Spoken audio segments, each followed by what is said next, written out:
सो hi everyone. आज हम जो टॉपिक पढ़ने वाले हैं वो है ट्रिग्नोमेट्रिक रेशियो।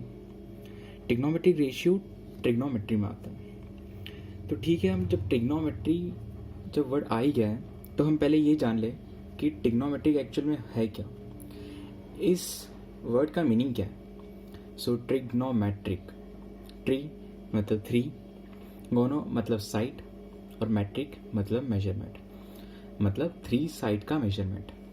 अब डेफिनेटली थ्री साइड्स के बारे में जब बात हुई है तो यहाँ ट्रायंगल तो आएगा ही। तो बिल्कुल सही बात है कि ट्रिग्नोमेट्रिक में हम ट्रायंगल्स के साइड्स और एंगल के रिलेशन के बारे में पढ़ते हैं, और यही जब पूरा कंबाइन जो एक चैप्टर बनता है ट्रिग्नोमेट्री, जिसमें हम ट्रायंगल के साइड्स और एंगल्स के बारे में स्टडी करते हैं, और फिर उसी में एक पार्ट आता है ट्रिग्नोमेट्रिक रेशियो। तो पहले जब एंगल के बारे में बात हुई है तो मैं एंगल के बारे में बता देता हूँ कि जनरली क्या होता है कि हम क्या लेते हैं, दो रेज लेते हैं, ठीक है। और रेज जो हमारी होती है ना कुछ इस तरीके से दिखती है, और ये हमारा होता है एक सेंटर पॉइंट। अभी सेंटर पॉइंट ऐसा कोई नॉर्मल सेंटर पॉइंट नहीं होता है। ये सेंटर पॉइंट एक ऐसा पॉइंट होता है जिसके अराउंड ये एक्सेस रिवॉल्व कर सकती है। जैसे फॉर एग्जांपल ऐसे एज्यूम करिए कि ये पेन है, ये इसका ओरिजिन पॉइंट है, तो ऐसा रोटेट हो पा रहा है। बिल्कुल उसी तरीके से ये जो मेरी एक्सेस है ये भी क्या रोटेट कर सकती है, और इसी तरीके से सेम ये एक्सेस यानी जो रे है ये भी रोटेट कर सकती है। इसको मैं नाम दे देता हूँ बी और इसे ए। जब इन दोनों के बीच में जो यहाँ पे जो एंगल बन रहा है ये मैं इसको मान लेता हूँ फाई, ठीक है। और हमेशा जो एंगल मेजर किया जाता है वो रेस के एंड पॉइंट, मतलब ये देखो ये रेस की, मतलब इस कह सकते हैं कि ये इसका हेड है और इसका टेल है। जब दो रेस के जब टेल जब जुड़ जाते हैं तब हम उसके बीच में एंगल निकाल सकते हैं। तो ये हमने एंगल को डिफाइन कर दिया। अब हम डायरेक्टली ट्रिग्नोमेट्रिक रेशियो पे आते हैं। ठीक है भाई, हमने तो क्या पढ़ा कि भाई ठीक है, हमने देख लिया कि रेस होता है और दोनों के टेल के बीच में एंगल होता है। लेकिन जब हम ट्रायंगल के बारे में बात करते हैं तो हम क्या करते हैं, ये दो रेस के बीच में ऐसा एक परपेंडिकुलर एक लाइन खींच लेते हैं जो कि एक रे से 90 डिग्री बनाता है, और अब हम इसे नाम दे देते हैं P और M, ठीक है। तो अब आपको देख सकते हो कि अब ये एक ट्रायंगल बन चुका है, और ये कैसा ट्रायंगल है, ये राइट एंगल ट्रायंगल है। क्यों? क्योंकि इसकी दो एडजेसेंट साइड के बीच में 90 डिग्री है, और बाकी दो बचे वाले जो एंगल है वो अननोन है, तो एक को हमने फाई मान रखा है। तो ट्रिग्नोमेट्री यही से स्टार्ट हो जाती है। अब भाई अब जब राइट एंगल ट्रायंगल का जब नाम आया है तो आपको बहुत ही फेमस जो आप पता नहीं कब से यूज़ करते आ रहे होंगे, एक वाला फॉर्मूला हमें पढ़ने मिलता है जो कि है पाइथागोरस। तो पाइथागोरस के लिए पहले मैं यहाँ पे कुछ नोटेशंस दे देता हूँ कि ओ एम को मैं मान लेता हूँ बेस, और पी एम को मान लेता हूँ परपेंडिकुलर, और ओ पी जो है इसे हम मान लेते हैं हाइपोटेनियस। तो इसे मैंने नोटेशंस दी थी, जैसे बेस को बी, परपेंडिकुलर को पी और हाइपोटेनियस को एच, ठीक है। तो हमारा पाइथागोरस ये क्या कहता है, हमारा पाइथागोरस ये कहता है कि H square is equal to P square plus B square, और H is equal to under root P square plus B square. ये तो पाइथागोरस था। लेकिन क्या पाइथागोरस हमें एंगल के बारे में कोई इन्फॉर्मेशन देता है? नहीं, बिल्कुल भी नहीं। ये हमें सिर्फ और सिर्फ साइड्स के बारे में इन्फॉर्मेशन देता है। लेकिन जो ट्रिग्नोमेट्रिक रेशियो है, इसे मैं टी आर से लिख देता हूँ। ट्रिग्नोमेट्रिक रेशियो है ये मुझे देते हैं एंगल्स के बारे में इन्फॉर्मेशन। तो मैं डायरेक्टली आपको कुछ ट्रिग्नोमेट्रिक रेशियो लिख के बता देता हूँ फटाफट, क्योंकि आपको पता तो ऑलरेडी होगा। जैसे कि sine theta is equal to perpendicular upon hypotenuse, cos theta is equal to base upon hypotenuse, tan theta is equal to perpendicular upon base, और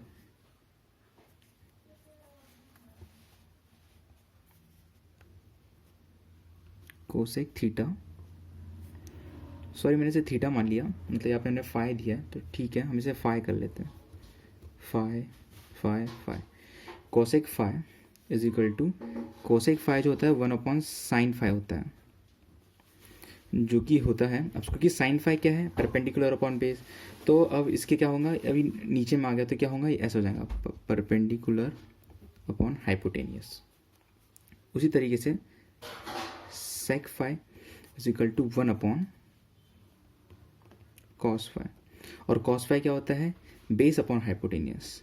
तो ये आ जाएगा बेस मतलब हाइपोटेनियस अपॉन बेस। और कॉट फाई जो होता है 1/tan फाई की इक्वल होता है, जो कि हो जाएगा परपेंडिकुलर अपॉन बेस। मतलब कुल मिला के जो कॉट है, ये कोसेक है, यहाँ से जो भी स्टार्ट होता है ये सब इसका उल्टा है, अपोजिट है। जैसे आप देख सकते हो cosec theta is equal to 1/sin theta, sec theta is equal to 1/cos phi, and cot phi is equal to 1/tan phi. और एक बात, जो मेरा tan फाई होता है वो होता है sin phi upon cos phi. तो उसी तरीके से 1/cot क्या, 1/cot फाई क्या हो जाएगा हमारा, अपोजिट हो जाएगा, मतलब cos फाई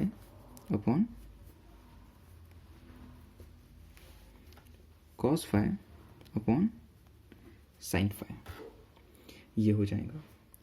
लेकिन लेकिन लेकिन ये तो बहुत ही बेसिक इन्फॉर्मेशन थी जो कि आपको ऑलरेडी पता होगा, लेकिन फिर भी बच्चे मिस्टेक कहाँ कर जाते हैं, मिस्टेक ये कर जाते हैं कि वो इस पूरे फॉर्मूले को, ये जो मैंने पूरा जो फॉर्मूला लिखा है ना, इस पूरे फॉर्मूले को रट लेते हैं और ये भी जान लेते कि हाँ ये बेस होता है, ये परपेंडिकुलर होता है और ये हाइपोटेन्यूस होता है।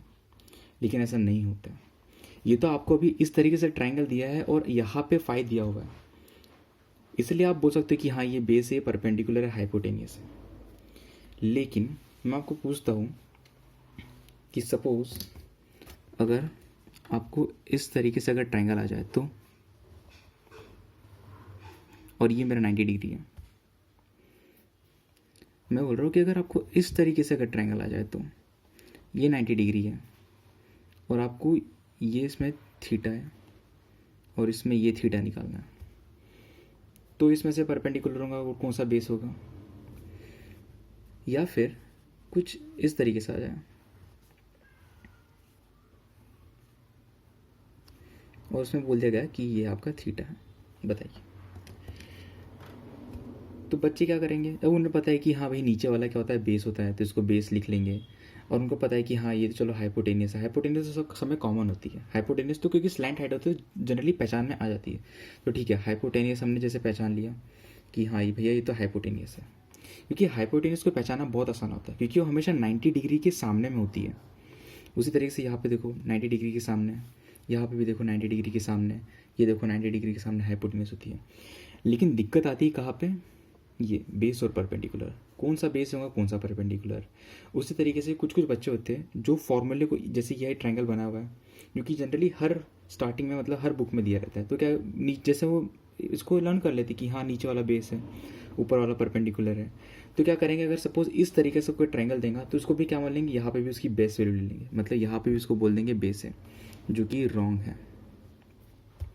ये बेस नहीं है, ये होगा आपका परपेंडिकुलर और ये होगा आपका बेस। अब वो कैसे, तो इसलिए हमेशा याद रखना जब भी ट्रिग्नोमेट्रिक रेशियो को आप कर रहे हो, ये फॉर्मूला तो चलो ठीक है, ये फॉर्मूला लर्न करना बहुत अच्छी बात है, लेकिन वो कैसे आया। तो देखो थीटा हमेशा हाइपोटेनियस और बेस के बीच में ही लाई करता है और परपेंडिकुलर थीटा के सामने में होता है, सॉरी फाई के सामने होता है, और फाई जो होता है वो हाइपोटेनियस और बेस के बीच में ही होता है। अब हम आते हैं क्वेश्चंस पे जो कि हमने एग्जांपल लिए थे। जैसे हमने यहाँ पे बताया कि भाई हमने ट्रायंगल लिया, ठीक है। जैसे मैंने बताया कि हाइपोटेनियस पहचाना बहुत आसान होता है, तो पहले आप हाइपोटेनियस लिख लिया क्योंकि 90 डिग्री के जस्ट क्या होता है, सामने में आता है, तो हमने हाइपोटेनियस लिख दिया। अब हमको याद है कि हमारा जो थीटा है, जो एंगल है, वो हमेशा हाइपोटेनियस और बेस के बीच में आता है। तो ठीक है थीटा यहाँ पे है, एक साइड तो पता चल के हाइपोटेनियस, तो बिल्कुल सही। अब क्या होगा, दूसरी साइड जो होंगी वो हमारी बेस ही होंगी। अब ये बेस है तो बची वाली साइड क्या होंगी, हमारी परपेंडिकुलर। उसी तरीके से यहाँ पे देखो थीटा यहाँ पे है, हाइपोटेनियस आपने पहचान लिया क्योंकि 90 डिग्री के सामने है, ठीक है। अब एंगल होना चाहिए हाइपोटेनियस और बेस के बीच में।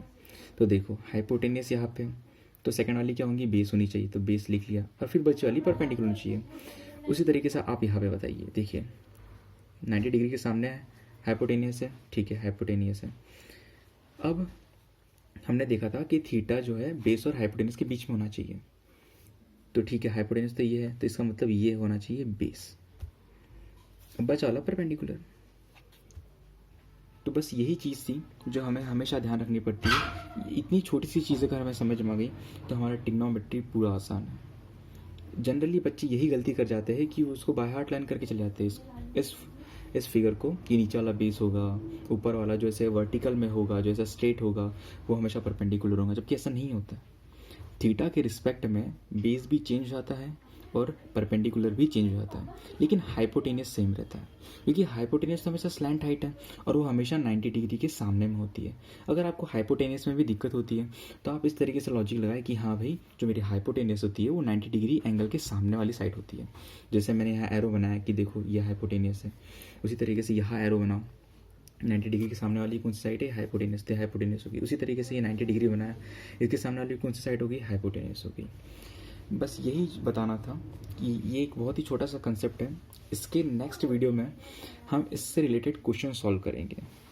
तब तक के लिए take care and bye bye.